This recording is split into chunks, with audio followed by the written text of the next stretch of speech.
Bonjour, bienvenue dans votre rendez-vous conso.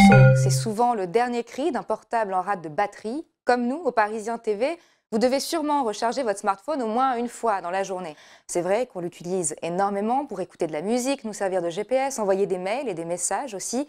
Et il se vide très vite.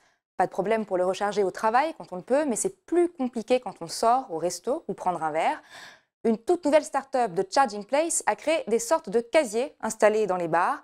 Les mini-portes de cette machine à batterie s'ouvrent avec empreinte digitale. À l'intérieur, des branchements pour tout type de smartphone redonnent un coup d'énergie à votre portable pendant 1h30 si vous le souhaitez.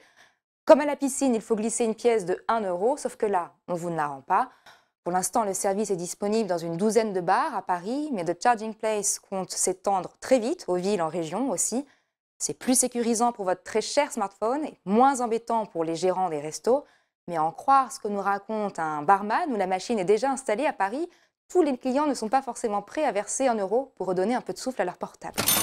26 centimes de différence, c'est pas énorme mais un peu surprenant. Acheter une bouteille de pastis au pays de la choucroute revient à 17,29 € contre 17,55 € en Provence-Alpes-Côte d'Azur, pourtant terre de la boisson alcoolisée. Si le pastis coûte plus cher en PACA qu'en Alsace, nous explique le comparateur de prix Monsieur Drive, c'est que les distributeurs savent qu'il y a de la demande dans le sud et n'hésitent pas à augmenter les prix.